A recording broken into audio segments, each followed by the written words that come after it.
నమస్కారం కృష్ణరావు గారు. ఐవీఆర్ టాక్స్కి పునఃస్వాగతం. మనం ఇదివరకు ఈ ఐవీఆర్ టాక్స్లో కూడా చాలాసార్లు డిస్కస్ చేసుకున్నాము. రాష్ట్ర ఆర్థిక పరిస్థితులు, ఆ ఉండే కమిట్మెంట్స్కి ఎక్కడెక్కడి నుంచి డబ్బులు మీరు రిజర్వ్ బ్యాంక్ పరిధిలో ఉండేదైతే పర్వాలేదు, బట్ ఇప్పుడు ఇన్స్టిట్యూషన్స్ని కూడా పెట్టి ఫ్యూచర్ ఇన్కమ్ మీద కూడా చేసి డబ్బులు తీసుకుంటున్నారని చెప్పారు. కానీ ఇప్పుడు ఈ మధ్య లేటెస్ట్గా మళ్ళీ మనకి తెర మీద కనబడుతోంది ఏంటంటే, ఆంధ్రప్రదేశ్ గవర్నమెంటు ఎక్కువ మొత్తంలో ఇప్పుడు కూడా అప్పు చేస్తోంది. ఈ అప్పులు అలా పెరిగిపోతుంటే ఇప్పుడు కొత్త ప్రభుత్వం మనుగడలోకి వచ్చిన తర్వాత అసలు ఏమైనా చేయగలదా?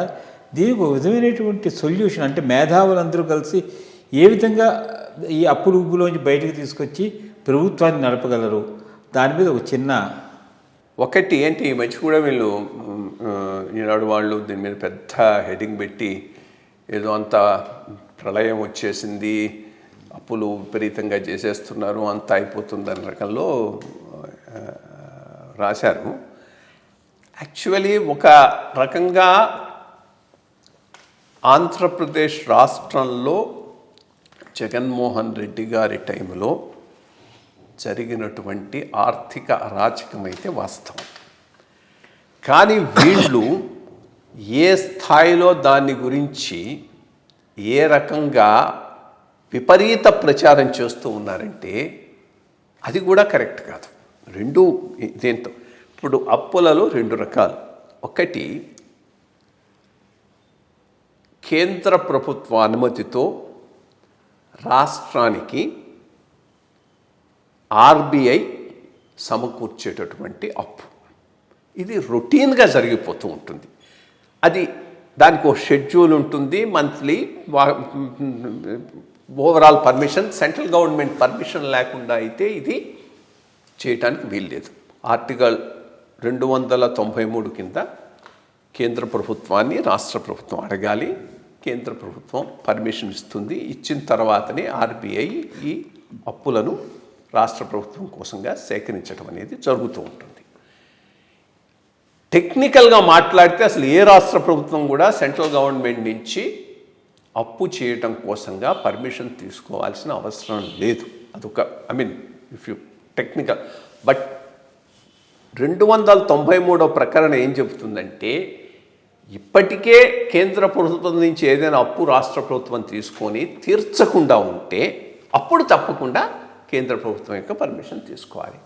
అన్ని రాష్ట్రాలు ఏదో ఒక రకంగా కేంద్ర ప్రభుత్వం నుంచి అప్పులు తీసుకొని ఉంటాయి కాబట్టి, తీర్చుండవు కాబట్టి కంపల్సరీగా కేంద్ర ప్రభుత్వం యొక్క పర్మిషన్ తీసుకొని ఆ పైన ఆర్బీఐ ద్వారా దాన్ని తెచ్చుకోవటం జరుగుతుంది. దీనికి ఇయర్లీ క్యాలెండర్ ఇస్తారు. ఆ ఇయర్లీ క్యాలెండరు ఎఫ్ఆర్బిఎం యాక్ట్ను లోబడే ఉంటుంది. దాంట్లో ఒక్కొక్క తడవ కొంత ముందుకు కొంత వెనక్కు తీసుకునే వెసులుబాటు కల్పించడం అనేది సాధారణంగా జరిగేటటువంటి విషయం. ఈ మంత్లీ జరిగేటటువంటి ఈ ఆర్బీఐ ద్వారా తీసుకునే రుణాలను కూడా వీళ్ళు ప్రతి తడవ స్టేట్ గవర్నమెంట్ ఆఫ్ ఇండియాని అప్రోచ్ అయినప్పుడల్లా అయ్యో వీళ్ళు 5,000 కోట్లు తీసుకుంటున్నారు, 10,000 కోట్లు తీసుకుంటున్నారని విపరీతంగా హెడ్లైన్స్ పెట్టి ప్రచారం చేసి ఒక రకంగా వీళ్ళు జగన్మోహన్ రెడ్డి ప్రభుత్వం చేస్తున్న ఆర్థిక అరాచకాన్ని ఓవర్ టార్గెట్ చేసి ఫెయిల్ అవుతున్నారని నేను అనుకుంటున్నా. వీళ్ళు బేసిక్గా హైలైట్ చేయాల్సింది యాక్చువల్గా ఈ గవర్నమెంట్ చేస్తున్న పెద్ద తప్పు, గవర్నమెంట్ ఆర్గనైజేషన్స్ ద్వారా, కార్పొరేషన్స్ ద్వారా పెద్ద ఎత్తున రుణాలు తీసుకోవటం, భవిష్యత్తులో వచ్చేటటువంటి ఆదాయాన్ని కూడా ఈ రోజుకు డిస్కౌంట్ చేసి దాని మీద రుణాలు తీసుకోవటం. ఇది చాలా డేంజరస్ ట్రెండ్.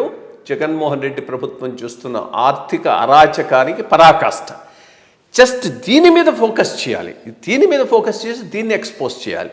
అది వదిలేసి ప్రతి తడవ వీళ్ళు ఆర్బీఐ దగ్గరికి వెళ్ళినప్పుడు, సెంట్రల్ గవర్నమెంట్ పర్మిషన్ తీసుకున్నప్పుడు వీళ్ళు అప్పు చేసేస్తున్నారు అంటే అప్పు అందరూ చేస్తున్నారు. అంతకుముందు గవర్నమెంట్లు చేశాయి. 1947 నుంచి అందరు గవర్నమెంట్లు చేసినటువంటి అప్పే ఇది. దాంట్లో ఏమీ సీక్రెసీ ఏమీ లేదు. వాటిని టార్గెట్ చేయటం అవివేకం. సో అది ఆ డిస్టింక్షన్ పెట్టకుండా, ఇన్ఫ్యాక్ట్ వాళ్ళకి అడ్వాంటేజ్ ఇస్తున్నారు. సో ఇది కరెక్ట్ పద్ధతి కాదు. యాక్చువల్గా ఈ గవర్నమెంట్ని ఎక్స్పోజ్ చేయాలి, ఆర్థిక అరాచకానికి తప్పకుండా ఎక్స్పోజ్ చేయాలి. దేన్ని ఎక్స్పోజ్ చేయాలి? కార్పొరేషన్స్ నుంచి తీసుకున్నటువంటి డబ్బులను ఎక్స్పోజ్ చేయాలి. అంతకు ముందున్నటువంటి ప్రభుత్వం ఫ్యూచర్ వచ్చే ఆదాయాలను తాకట్టు పెట్టి తీసుకున్న రుణాలు ఎక్స్పోజ్ చేయాలి. వాటిని సెంట్రల్ గవర్నమెంట్ ఎందుకు కంట్రోల్ చేయటం లేదు అని ప్రశ్నించాలి. అది అది అది అక్కడ ఆర్థికంగా రాష్ట్రం అరాచకం పాలు అవుతూ ఉన్నది. ఈ ఆర్బీఐ ద్వారా జరిగేటటువంటి ఈ రుణాలు రొటీను, వాటి గురించి పెద్దగా ఎవరు బాధర్ కావాల్సిన అవసరం లేదు. ఎందుకంటే సెంట్రల్ గవర్నమెంట్ ఒక పద్ధతి ప్రకారం ఎఫ్ఆర్బిఎంకు లోబడి శాంక్షన్స్ ఇవ్వండి ఆర్బీఐ ఈ రుణాలను రాష్ట్రానికి సేకరించాలి. ఇది బ్రాడ్గా డిస్టింక్షన్ బిట్వీన్ రెండు రకాలైనటువంటి రుణాలు రాష్ట్రం తీసుకునేదానికి. అదే ఒక చిన్న నా మనసులో ఒకటి స్ఫూర్తికి వస్తుంది. ఈ పొలిటికల్ పార్టీస్ మారడము, ఎలక్షన్స్ అయినప్పుడల్లా ఒకళ్ళ మీద ఒకళ్ళు అభియోగాలు చేసుకోవడం అని ఉంటుంది. మామూలుగా ఇండియాలో ఉండేటువంటి కంపెనీస్ నేను కంపెనీస్ యాక్ట్ కింద గవర్నెన్స్ వేసి ministry of corporate affairs every 3 నెలలకి ప్రతి సంవత్సరానికి వాళ్ళకు ఉండే ఆస్తి అప్పులు, దాని బ్యాలెన్స్ షీట్ అని అంటాం మనం, క్లియర్ కట్గా వేసి ఆ కంపెనీ యొక్క ఫైనాన్షియల్ స్టేటస్ గురించి చెప్తూ ఉంటాయి. ఇప్పుడు సెంట్రల్ గవర్నమెంట్ బోర్డు డబ్బులు ఇస్తోంది, ఆడిట్లు అవుతూ ఉంటాయి, ఏజీ వాళ్ళు ఇదంతా చేస్తారు. ప్రతి గవర్నమెంటు మామూలుగా ఒక బ్యాలెన్స్ షీట్లో, అంటే కొత్త గవర్నమెంట్ ఇప్పుడు తెలంగాణలో టీఆర్ఎస్ వెళ్ళిపోయిన తర్వాత కాంగ్రెస్ గవర్నమెంట్ అయినా ఈ మాత్రం మేము తీసుకున్నప్పుడు ఈ బాధ్యతలు ఉన్నాయి ఇవన్నీ చెప్పి ఎవరు ఎందుకు ముందుకు రావట్లేదు? మీరు చెప్పినట్టు పొలిటికల్గా వీళ్ళకి ఇది అర్జీ లేదా? దీన్ని చేస్తే చాలా మంచిది అనుకుంటున్నాను. ఎందుకంటే ఏదో ఒక కంప్లైన్స్ కింద అన్ని స్టేట్ గవర్నమెంట్స్ని ఒక రూల్ కింద తీసుకుని వస్తే ప్రజలకి భవిష్యత్తు మంచిది అనుకుంటున్నాను. అంటే ఒకటి ఉంది, సిఏజీ చేస్తుంది, ఇది క్వార్టర్లీ రిపోర్ట్ ఇస్తుంది. సో దీంట్లో ఇవన్నీ వస్తాయి, అవి ఎంత కరెక్ట్గా ఉన్నాయి ఏంటి అనేది. బట్ గవర్నమెంట్ మారినప్పుడు చేయదు. గవర్నమెంట్ మారినప్పుడు వాళ్ళు ఏం చేస్తున్నారంటే వాళ్ళకు అనుకూలంగా ఉండేటట్టుగా వైట్ పేపర్స్ ఇచ్చుకుంటున్నారు.